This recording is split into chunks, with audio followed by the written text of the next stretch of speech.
Dans un petit village paisible au cœur de l'Afrique de l'Ouest, entouré de collines verdoyantes et de chemins poussiéreux, vivait une femme nommée Hadja.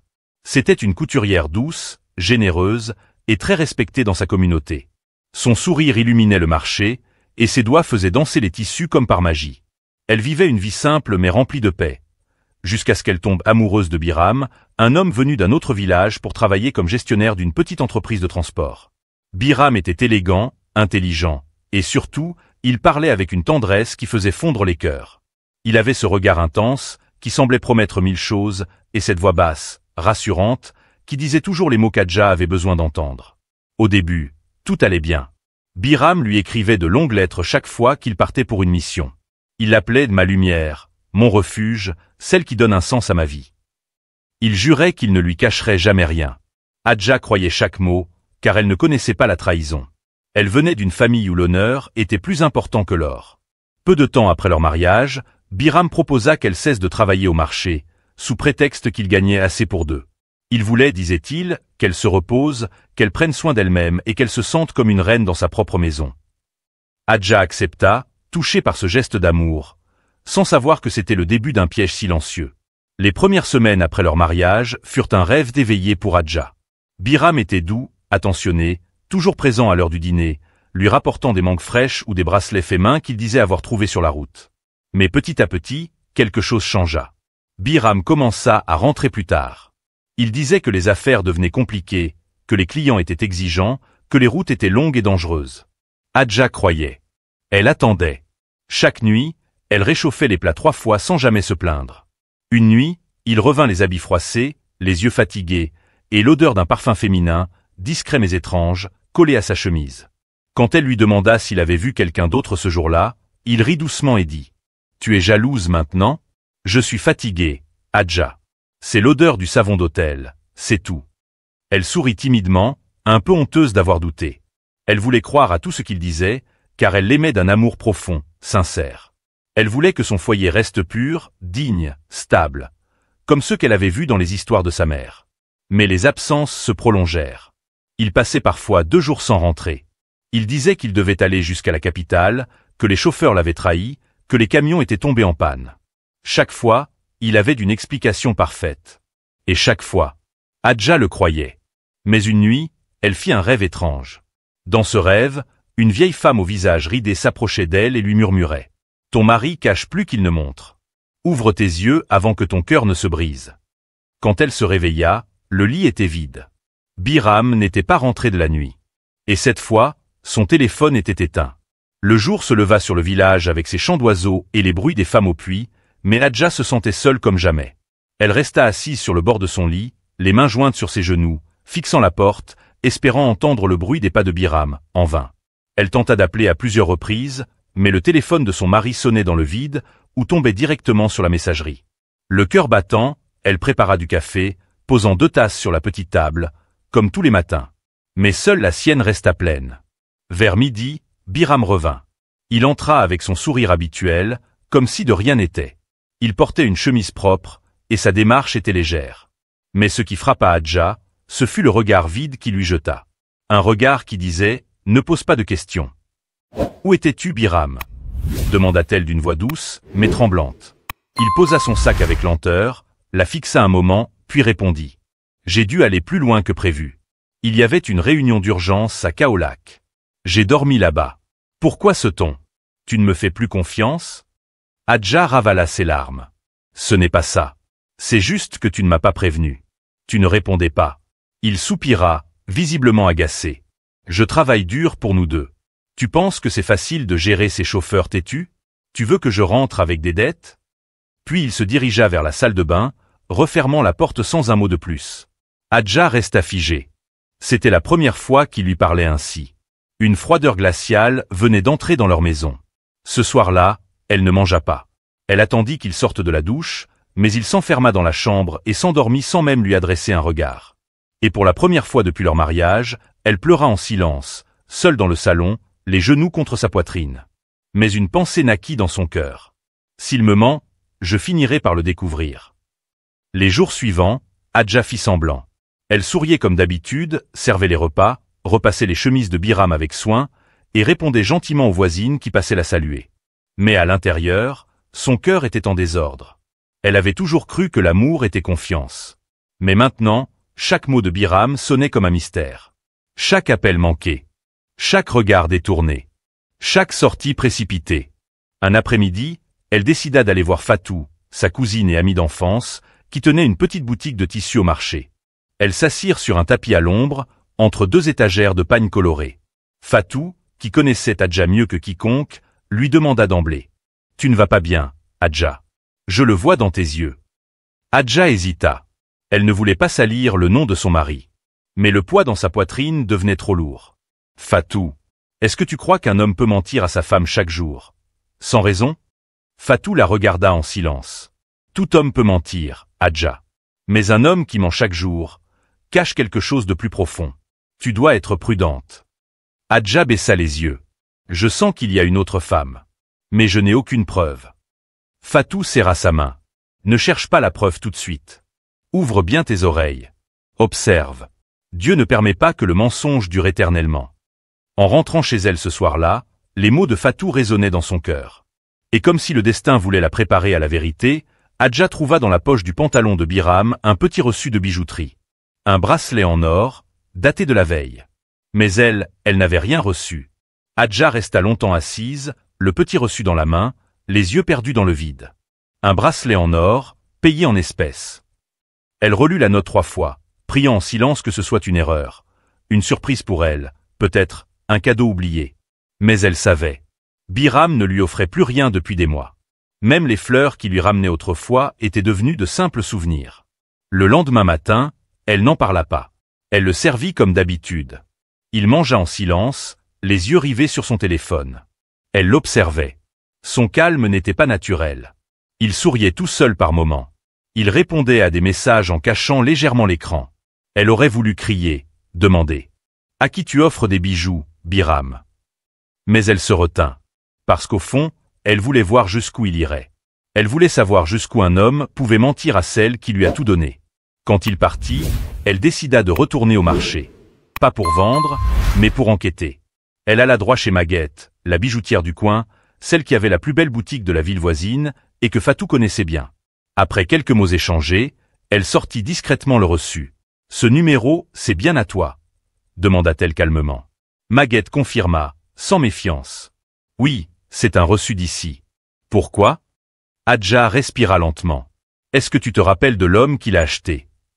Maguette fronça les sourcils. « Bien sûr. Un monsieur grand, clair de peau, chemise blanche, lunettes sombres, très poli. Il est venu avec une jeune femme, assez jolie, elle avait un foulard rouge. Il lui a fait essayer le bracelet directement. » Hadja sentit son cœur s'arrêter. « Il lui a offert le bracelet devant toi. » »« Oui. Il a même dit, « Tu es la lumière de ma vie, j'espère que ce bijou le prouvera. » Les mots la transpercèrent. « Tu es la lumière de ma vie. » Les mêmes mots qu'il lui écrivait, autrefois. Elle remercia poliment, le sourire figé, et repartit à petits pas. Ce soir-là, elle ne pleura pas. Elle resta simplement debout dans la cour, les yeux levés vers le ciel. Et dans un murmure à peine audible, elle dit « Ya Allah, je remets mon cœur entre tes mains. Montre-moi ce que je dois faire. » Après cette nuit d'angoisse et de prière, Hadja se réveilla avec une étrange paix dans le cœur. Elle ne savait pas encore pourquoi, mais elle se sentait plus forte. Peut-être était-ce la douleur qui s'était transformée en lucidité. Ou peut-être était-ce le silence de Dieu qui, parfois, parle plus fort que tous les cris du monde. Elle passa la journée à ranger la maison de fond en comble, comme pour purifier l'espace. Chaque coup de balai, chaque récipient lavé était comme un acte de guérison. Elle préparait un plat que Biram aimait, du yassa au poulet, bien citronné, avec du riz parfumé. Ce soir-là, il rentra tôt. « Mmash, ça sent bon. Tu veux me faire grossir ou quoi ?» dit-il en entrant, comme si de rien n'était. Elle sourit doucement, jouant le jeu. « Tu travailles dur, il faut bien te nourrir. » Ils mangèrent ensemble. Il lui parla des camions, des clients, des chauffeurs paresseux. Il mentait encore. Elle le savait désormais. Et pourtant, elle l'écoutait, hochant la tête, avec un calme presque mystique. « Et toi, tu n'es pas allé voir Fatou ces temps-ci ?» demanda-t-il soudain, en relevant les yeux. La question l'étonna. Il ne demandait jamais cela. Non, pourquoi? Comme ça. Juste pour savoir. Il baissa les yeux aussitôt, cherchant à masquer quelque chose. Son ton n'était pas innocent. Il soupçonnait peut-être qu'elle avait appris quelque chose. Mais Tadja ne voulait pas l'affronter. Pas encore. Elle voulait le laisser s'enfoncer lui-même. Elle voulait voir jusqu'où il était capable d'aller pour cacher sa vérité. Et cette nuit-là, quand il s'endormit, elle prit discrètement son téléphone. Le code n'avait pas changé. Elle trembla en l'ouvrant. Elle n'avait jamais osé faire cela avant. Mais à peine avait-elle tapé le code que le téléphone s'illumina sur un message récent, affiché en haut de l'écran. « Merci pour le bracelet, mon cœur. Je t'aime plus que tout. » Adja ferma les yeux. Un souffle. Un vide. Un monde qui s'écroulait doucement, sans bruit. Le téléphone tremblait entre les mains d'Adja. Elle fixait ce message comme s'il s'agissait d'un coup de poignard dans son cœur. « Merci pour le bracelet, mon cœur. Je t'aime plus que tout. » C'était réel. Ce n'était plus un doute. Ce n'était plus un soupçon. C'était une vérité. Crue. Blessante. Tranchante. Les doigts d'Adja glissèrent doucement sur l'écran, cherchant d'autres messages. Elle vit son prénom. Sénabou. Une femme plus jeune qu'elle, qui lui écrivait presque tous les jours. Parfois, elle envoyait des photos de plats qu'elle disait avoir préparés pour leur futur foyer. Parfois, des selfies où elle portait le bracelet en or. Et très souvent, des « je t'attends ce soir ». Le plus dur pour Adja, ce n'était pas l'infidélité. Ce n'était même pas le mensonge. C'était le fait qu'il construisait une autre vie, pendant qu'elle sacrifiait la sienne pour leur foyer. Elle referma doucement le téléphone, le reposa là où elle l'avait trouvé. Elle alla faire ses ablutions. Et au cœur de la nuit, elle pria. Longtemps. Sans mots. Seulement des larmes qui coulaient sur ses joues. Elle ne savait pas encore ce qu'elle allait faire. Mais elle savait une chose. Ce mariage, tel qu'il était en train de mourir. Le lendemain matin, Biram se leva tôt, sifflotant, enfilant sa chemise blanche, la même qu'il portait souvent quand il sortait rejoindre ses réunions. Il embrassa Adja sur le front, comme d'habitude. « Je ne rentre peut-être pas ce soir. Il y a des livraisons urgentes à faire. » Elle sourit calmement. « D'accord. Que Dieu t'accompagne. » Et dès qu'il sortit, Adja alla voir Fatou. Cette fois, pas pour pleurer, mais pour commencer à préparer un plan. Fatou accueillit Adja avec un regard inquiet. Il a encore menti, n'est-ce pas? Adja ne répondit pas tout de suite. Elle s'assit lentement sur la natte, retira son foulard, et dit d'une voix posée. J'ai vu les messages. Je connais son nom. C'est Nabou. Il la voit souvent. Il lui dit qu'il l'aime, et il lui offre des bijoux, pendant que moi je mange les miettes de ses excuses. Fatou posa une main sur son épaule, mais Adja ne pleurait pas cette fois. Son visage était calme, presque glacé. Tu comptes faire quoi, Adja? Le confronter? Elle secoua la tête. Non. Pas maintenant. Ce genre d'homme. S'il sent que tu sais, il devient plus rusé. Il ment encore mieux. Moi, je veux qu'il se montre jusqu'au bout. Je veux qu'il me donne lui-même la vérité, sans savoir que je l'attends au tournant. Fatou resta silencieuse un moment. Et si il décide de partir pour elle? Adja sourit, tristement. Alors, il partira. Je ne retiens plus personne. J'ai été bonne, fidèle, patiente.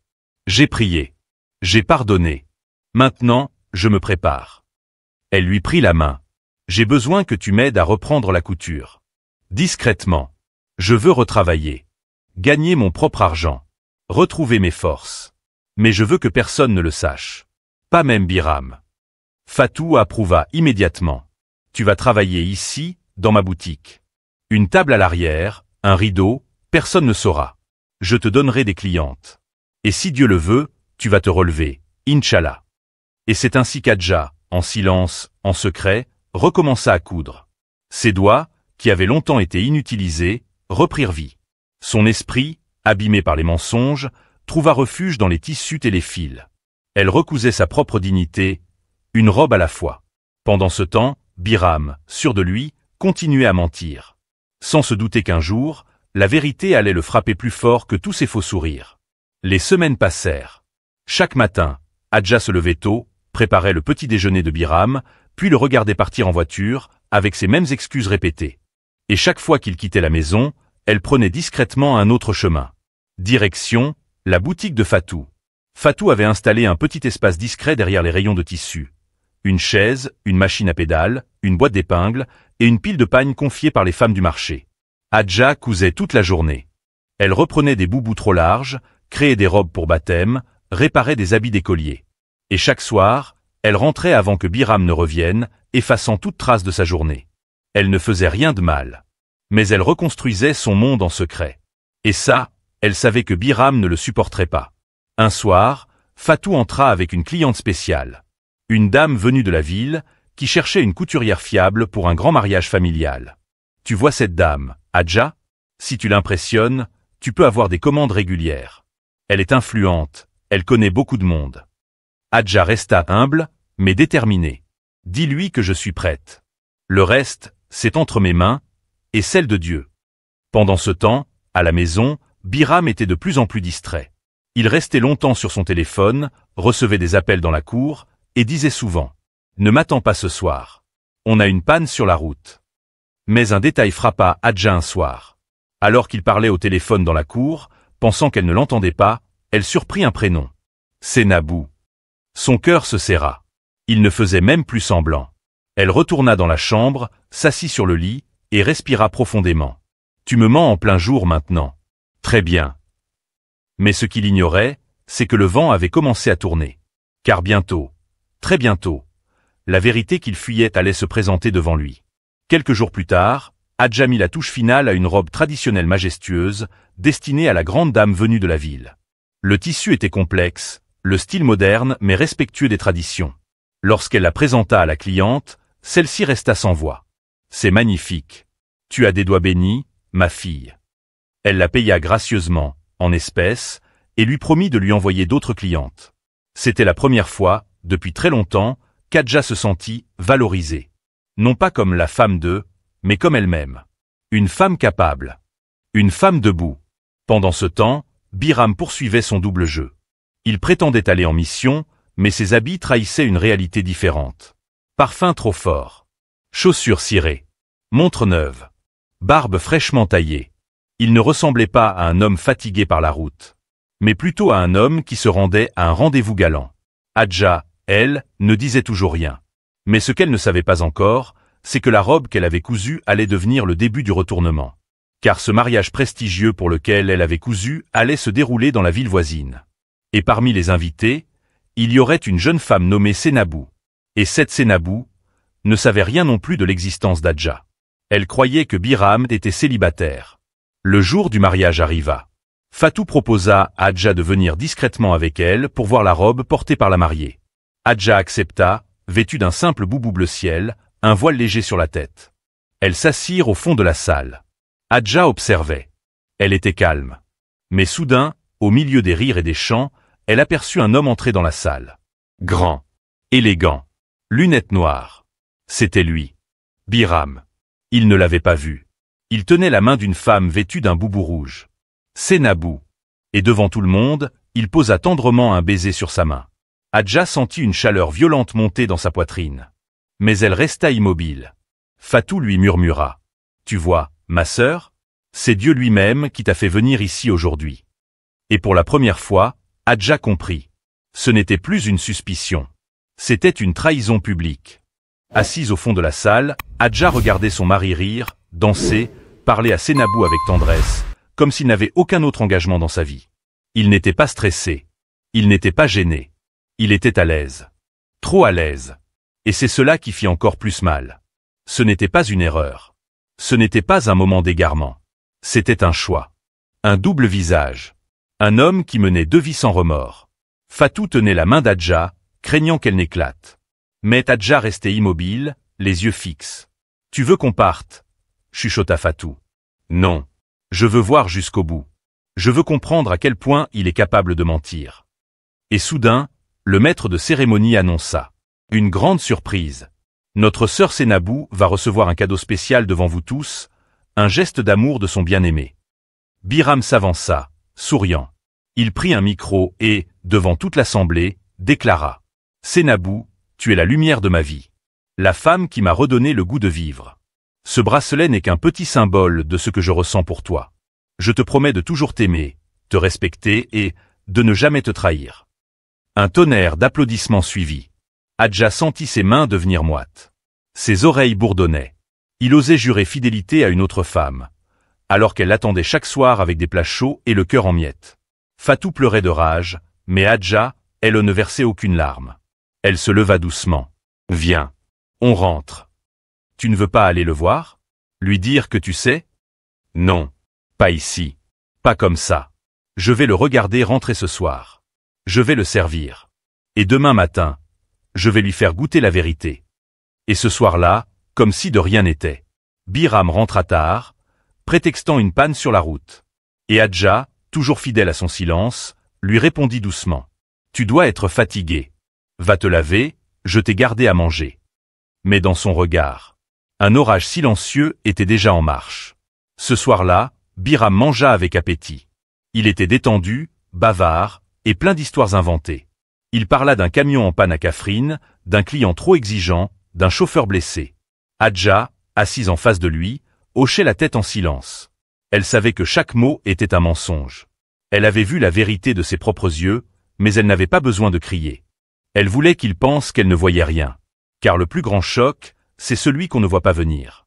Après le repas, elle lava les assiettes comme d'habitude.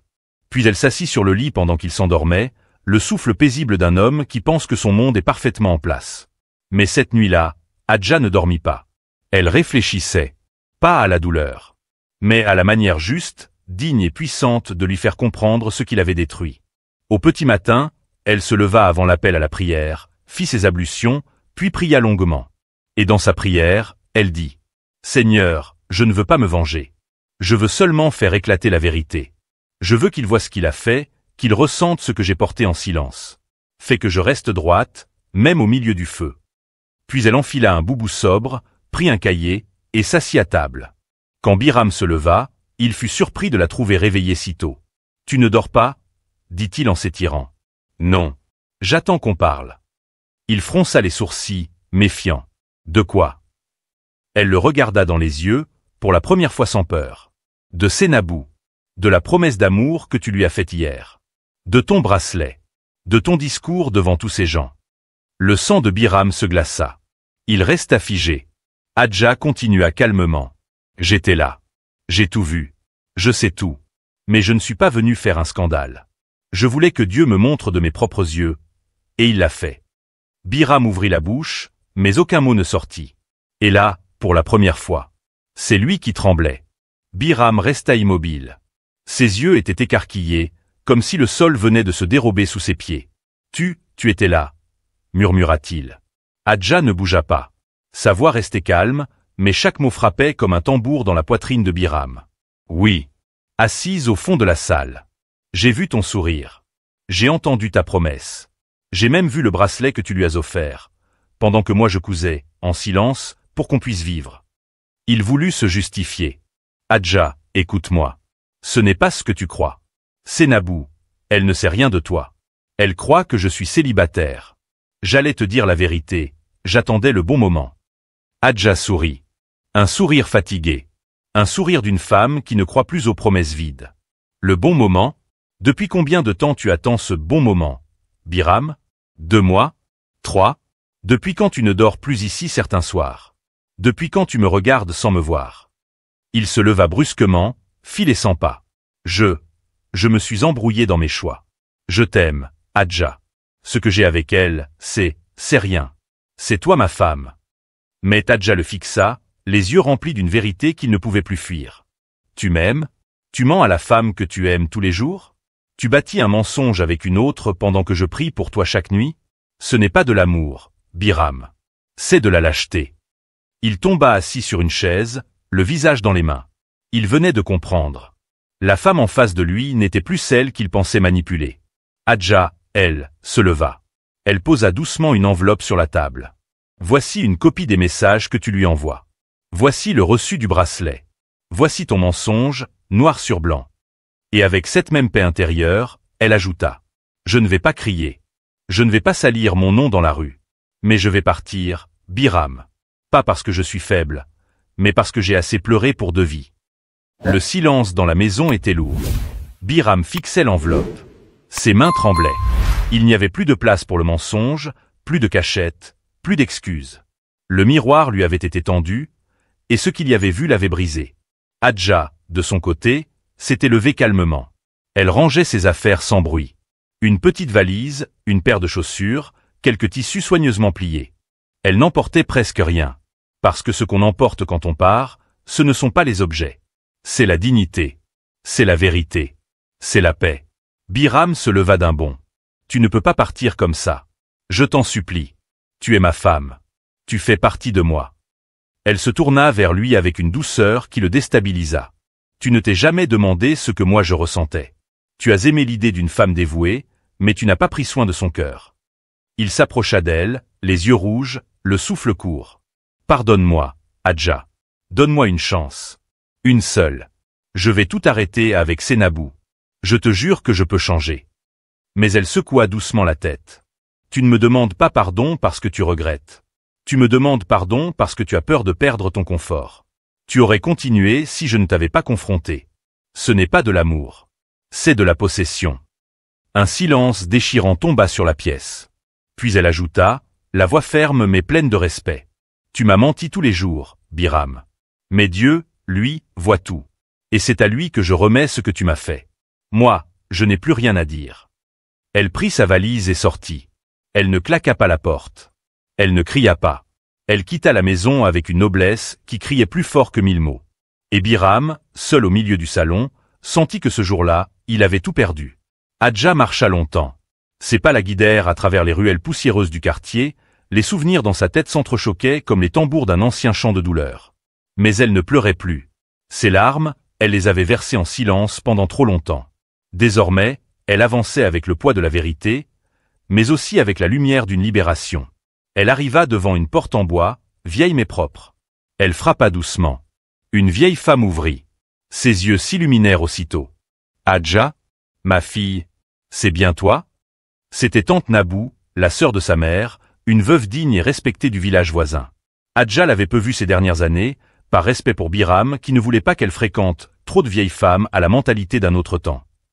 Mais aujourd'hui, elle était revenue là où les bras ne jugent pas. Tanti, je suis fatiguée. Je n'ai pas d'endroit où aller. Tante Nabou la prit dans ses bras comme une mère. Tu es chez toi ici, ma fille. Tu ne dois jamais avoir honte de revenir là où tu es aimée. Entre. Pose ton fardeau. Reprends ton souffle. Hadja entra, posant sa valise dans un coin, avant de s'effondrer sur un petit tapis. Pas pour pleurer cette fois, mais pour remercier Dieu d'avoir encore un refuge. Pendant les jours qui suivirent, tante Nabou s'occupa d'elle comme d'une enfant. Elle lui fit boire des tisanes. Elle l'écouta sans interrompre. Elle ne la poussa pas à retourner chez Biram, comme beaucoup l'auraient fait. Non. Elle lui dit simplement. Un homme qui ment chaque jour, ce n'est pas un accident, c'est un choix. Et quand une femme choisit la paix plutôt que le confort, Dieu ouvre toujours une autre porte. Et dans cette petite maison simple, entourée de femmes du quartier qui venaient la saluer et lui apporter du mil ou des mangues, Hadja recommença à respirer. Pas à vivre encore, mais à respirer, sans avoir à surveiller le téléphone d'un homme, ni à écouter des excuses creuses. Et cela, c'était déjà un miracle. Les jours passèrent lentement chez tante Nabou.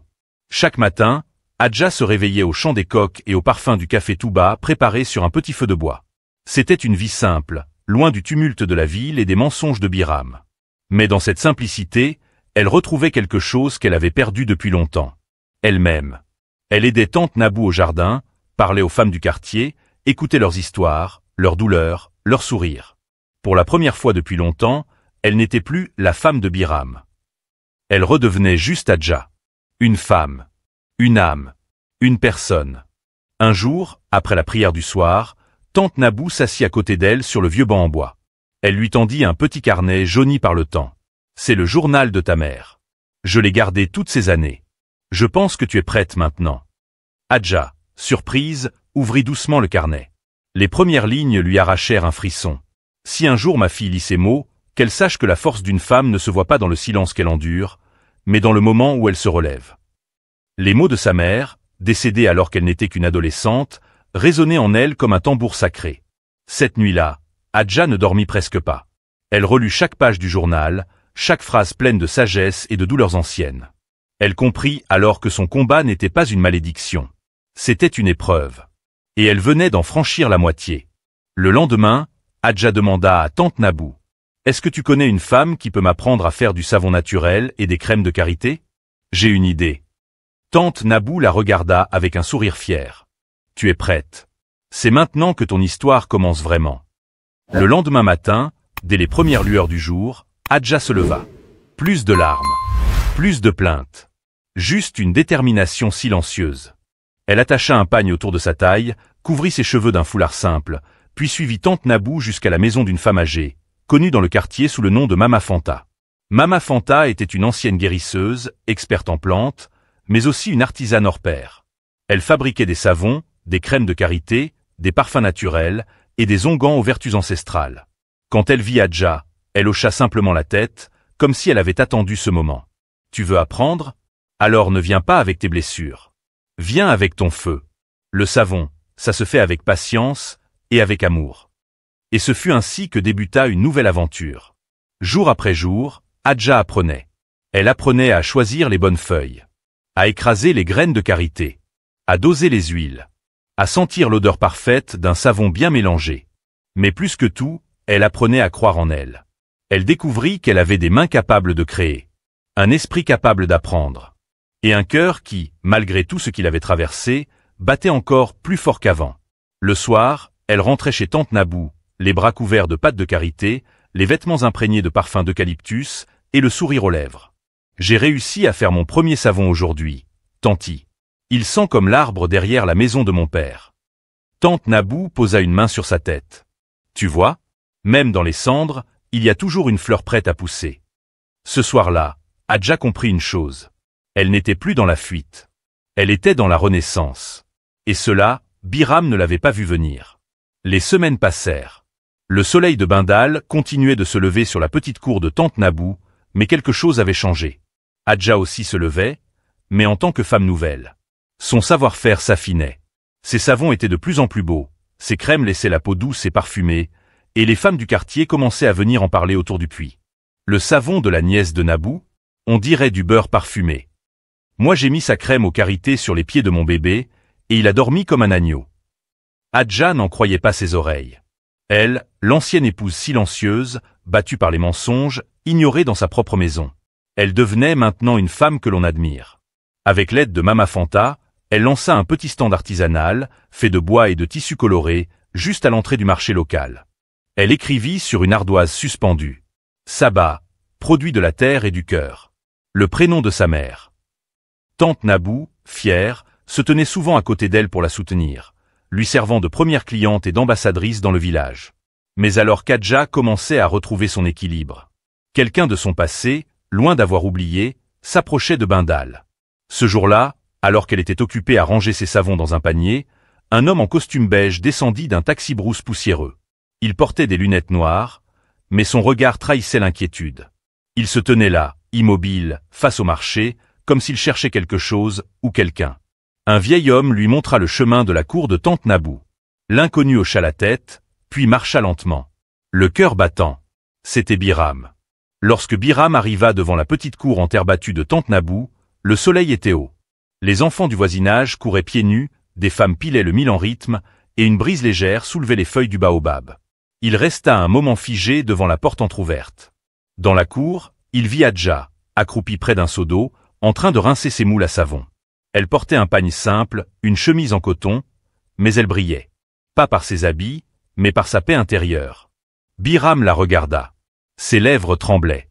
Il ne s'attendait pas à la trouver ainsi. Pas forte, pas rayonnante, pas en vie. Il s'avança doucement, presque honteux. Hadja. La jeune femme leva la tête. Quand elle le vit, son cœur fit un bond. Mais ses mains ne tremblèrent pas. Ses yeux ne s'embuèrent pas. Elle se leva, essuya ses paumes sur son pagne, et le fixa sans haine. « Qu'est-ce que tu veux, Biram ?» Il baissa les yeux, chercha ses mots, puis murmura. « Je voulais te voir. Te parler. Je sais que j'ai menti. J'ai tout gâché. » Hadja le laissa parler. Mais elle restait droite, digne. « Tu m'as menti chaque jour. Tu m'as regardé souffrir sans jamais rien dire. Tu m'as laissé penser que j'étais folle, inutile et seule. Et maintenant que tu vois que j'ai trouvé la lumière sans toi. Tu reviens ?» Biram voulut s'approcher, mais elle leva la main. « Tu n'as plus ce droit. Je t'ai aimé en silence, j'ai attendu en silence, j'ai pleuré en silence. Mais aujourd'hui, mon silence est devenu ma force. Un long silence tomba entre eux. Même les oiseaux semblèrent s'arrêter. Biram hocha lentement la tête. Je comprends. Je voulais juste que tu saches. Que je regrette. Vraiment. Il fit demi-tour. Sans cri. Sans scène. Juste, la vérité nue, dans toute sa douleur. Hadja, elle, reprit son travail. Une larme coula discrètement, mais elle sourit. Même le vent revient toujours vers l'arbre qui l'a déraciné. Mais l'arbre, lui, a appris à repousser. Après le départ de Biram, Hadja resta un long moment immobile, assise près de son petit étal. Le soleil déclinait lentement, étirant les ombres sur la terre rouge. Mais dans son cœur, ce n'était plus l'ombre qui dominait. Elle avait affronté son passé. Regardé l'homme qu'elle avait tant aimé, et tant attendu. Et au lieu de faiblir, elle s'était tenue droite. Ce soir-là, tante Nabou la regarda longuement pendant le dîner, avant de lui dire d'une voix douce. « Tu sais, ma fille, le pardon, ce n'est pas pour ceux qui t'ont fait du mal. C'est pour toi-même. Pour te libérer. » Hadja hocha lentement la tête. « Je crois que j'ai pardonné, Mam. Mais, je n'ai pas oublié. Et je ne veux plus revenir en arrière. Et tu n'as pas à le faire. Continue d'avancer. Dieu voit ton cœur. » Bougie ce soir-là, Hadja alluma une bougie, s'assit seule sur le seuil de la cour, et sortit un vieux carnet, un cahier que sa mère lui avait offert, où elle écrivait ses pensées. Elle y nota ces mots. « Aujourd'hui, j'ai tourné la page sans déchirer le livre. J'ai laissé partir celui qui ne m'aimait pas comme je le méritais. Et j'ai compris que ma valeur n'a jamais dépendu de son regard, mais du mien, et de celui qui ne ment jamais. » Ce fut le début d'un autre chapitre, plus profond, car à partir de ce jour-là, Hadja ne se battait plus contre son passé. Elle plantait des graines pour son futur. Et la terre de Bindal, témoin de ses larmes, allait bientôt devenir témoin de son élévation. Quelques semaines après cette confrontation avec Biram, la vie d'Hadja prenait une nouvelle forme. Son petit commerce de savon et de pommades naturelles prospérait doucement. Les femmes du village l'admiraient en silence. Certaines venaient même lui demander conseil. Pas seulement pour la peau, mais aussi pour la vie, pour les douleurs, pour le silence intérieur. Un jour, alors qu'elle revenait du marché, elle trouva un garçon essoufflé qui l'attendait près de la porte. « Na Hadja, une femme vous cherche. Elle est chez Mam Nabou. » Intriguée, elle accéléra le pas. Quand elle arriva dans la cour, elle vit une femme assise sous l'arbre. Elle portait un foulard sobre, les mains jointes. Son regard était fatigué, mais plein de remords. C'était la mère de Biram.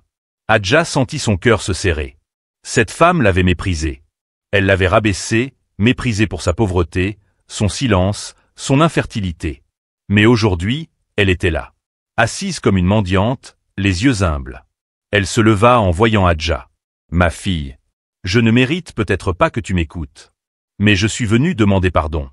J'ai mal jugé. J'ai fermé les yeux sur tes qualités. Et j'ai mal élevé mon fils. Aujourd'hui, je vis avec le regret. » Un silence lourd s'installa. Tante Nabou, discrètement assise sur son petit tabouret, n'intervint pas. Hadja respira profondément. Puis, à la surprise de toutes, elle s'approcha et prit la main de la vieille femme. « Je vous pardonne, Ndeye. Non pas parce que j'ai oublié, mais parce que je ne veux pas porter ce poids plus longtemps. » Les yeux de la vieille femme s'emplirent de larmes. « Tu es bien plus grande que je ne l'ai jamais compris. » Hadja répondit doucement. « Dieu m'a brisé pour me reconstruire. » La nouvelle du pardon d'Hadja se répandit vite dans le village. Et pour la première fois, ce n'était plus la femme abandonnée qu'on pointait du doigt, mais la femme forte, celle que même la douleur n'a pas réussi à détruire. Quelques jours après la visite inattendue de la mère de Biram, Hadja faisait du rangement dans de vieux paniers oubliés dans un coin de la case. Elle tombait sur des morceaux de tissu, des recettes anciennes, des photos abîmées. Puis soudain, un petit carnet tomba au sol. Un vieux calepin de cuir, jauni par le temps. Elle le reconnut. C'était un cahier que Biram utilisait avant leur séparation. Elle hésita un instant, puis l'ouvrit, doucement, comme on ouvre une plaie qui n'a pas fini de cicatriser. Entre deux pages, une lettre pliée. Et dessus, son prénom, écrit de la main de Biram. « Pour Hadja, si je ne trouve jamais les mots. » Son cœur s'accéléra. Elle s'assit sous l'arbre, inspira profondément, et commença à lire. Astérisque Hadja. Si tu lis cette lettre, c'est que je n'ai pas eu le courage de te dire ces mots en face. Tu es la meilleure chose qui me soit arrivée. Mais je suis un lâche. J'ai préféré cacher mes failles, mes douleurs, mes erreurs, derrière des mensonges. Je t'ai menti non pas parce que tu ne méritais pas la vérité, mais parce que je ne me sentais pas digne d'un amour aussi pur que le tien. J'avais peur. Peur de ne pas être assez homme. Peur de ton regard quand tu saurais que j'étais ruiné, que j'avais échoué. Alors j'ai préféré partir. Te blesser plutôt que d'être exposé. Mais chaque jour, loin de toi, a été une punition. Si je devais recommencer, je choisirais la vérité. Pardonne-moi. Pas pour moi, mais pour que ton cœur soit libre. Tu mérites la lumière, pas les chaînes de mes fautes. Biram. Astérisque. Quand elle termina la lecture, des larmes silencieuses coulaient sur les joues d'Adja. Non pas des larmes de regret, mais des larmes de libération. Elle murmura. Que Dieu te pardonne, comme moi je t'ai pardonné. Et elle déchira doucement la lettre en petits morceaux, que le vent emporta. Le passé était derrière elle. Ce jour-là, elle le savait, plus rien ne la retenait. Les jours passèrent. Et quelque chose avait changé dans les yeux d'Adja. Elle ne portait plus la douleur comme un manteau. Elle marchait la tête haute, le regard doux mais ferme, le cœur léger, enfin. Un matin, alors qu'elle était au marché, une jeune fille s'approcha timidement. « Bonjour Adja, est-ce que vous pouvez m'apprendre ?»« T'apprendre quoi, ma fille ?»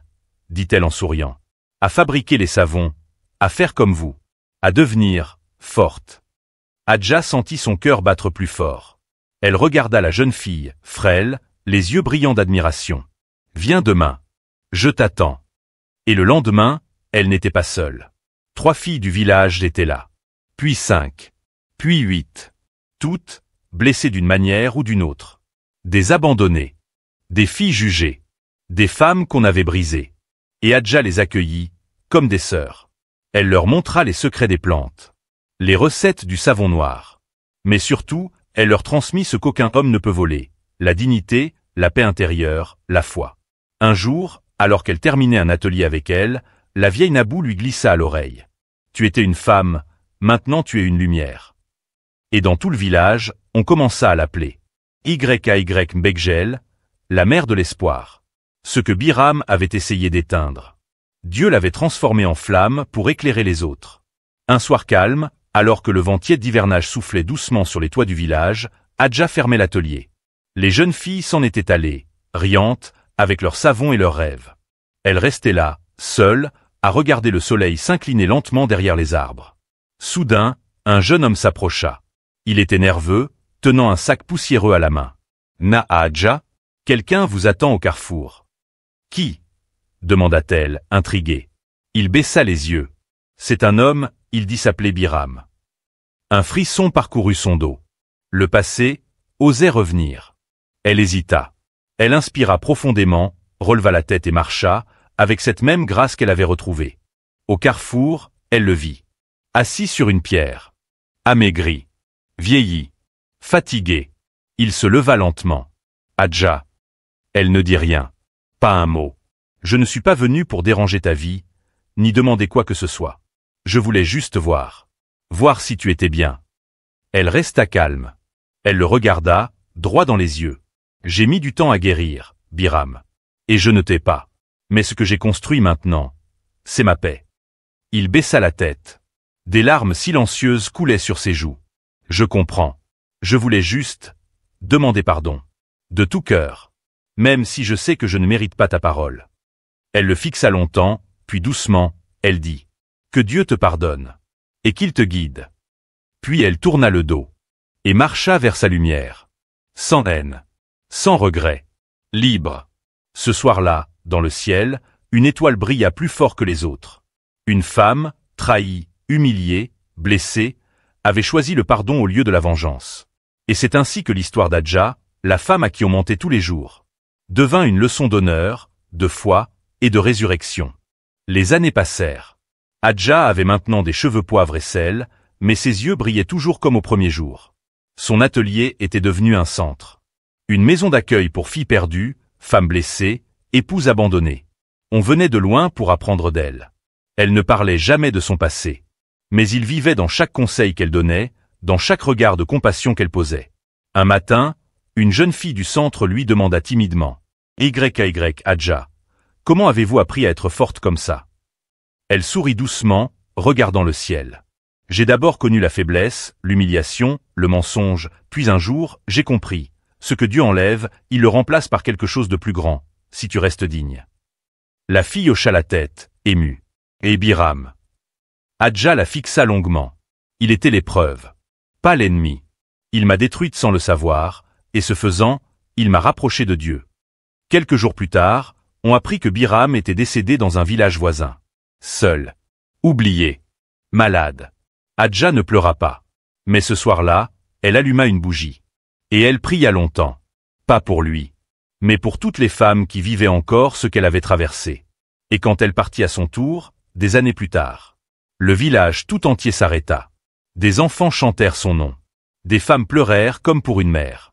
Et au-dessus de sa tombe, une simple phrase fut gravée. Ici repose une femme qu'on voulait briser, mais que Dieu a élevée. Des années après le décès d'Adja, son nom vivait encore. Pas dans les livres, ni dans les discours d'État, mais dans les cœurs. Chaque femme qu'elle avait soutenue, chaque orpheline qu'elle avait recueillie, chaque jeune qu'elle avait formé, portait en elle une part de l'âme d'Adja. Au centre qu'elle avait fondé, devenu une vraie institution, un arbre majestueux avait poussé, là où elle s'asseyait souvent. On l'appelait l'arbre de la vérité. Un jour, une journaliste venue de la capitale visita le centre. Elle interrogea une des femmes dirigeantes. Pourquoi cet arbre s'appelle-t-il ainsi? La dame sourit doucement. Parce que la vérité, chez nous, ne crie pas. Elle pousse lentement. Elle endure la pluie, le soleil, les saisons. Mais un jour, elle donne ses fruits. Comme Adja. Dans le silence du village, les enfants jouaient, les oiseaux chantaient. Et sous l'arbre, une pierre blanche rappelait simplement à celle qui a su se relever sans haïr. Et ceux qui lisaient ces mots comprenaient que cette histoire n'était pas seulement celle d'une femme. C'était celle de toutes les âmes silencieuses qui supportent, pardonnent et brillent. Des années plus tard, une petite fille, curieuse et vive, se tenait devant l'arbre de la vérité. Elle tenait la main de sa grand-mère, une ancienne élève d'Adja. Autour d'elle, les femmes s'affairaient, les rires fusaient, les savons séchaient au soleil. La fillette demanda innocemment. « Mamie, pourquoi tout le monde parle d'Adja comme si elle vivait encore ?» La grand-mère sourit doucement, les yeux embués de souvenirs. « Parce qu'elle vit encore, ma fille. Elle vit dans tout ce que tu vois ici. Dans chaque femme debout. Dans chaque main tendue. Dans chaque cœur apaisé. Mais elle est morte, non? Non, elle est née à nouveau. Là-haut. Et ici aussi, dans chacun de nous. » La fillette leva les yeux vers l'arbre immense. Le vent faisait danser ses feuilles. Un oiseau s'y posa, chantant doucement. C'était comme si la nature elle-même racontait encore son histoire. L'histoire d'une femme trahie, humiliée, ignorée, mais qui, par sa foi et sa dignité, avait transformé ses blessures en bénédictions. Et quand la nuit tombe sur le village, on dit que si l'on ferme les yeux sous l'arbre de la vérité, on peut entendre la voix d'Adja murmurer. Ne te venge pas. Élève-toi. Dieu voit tout.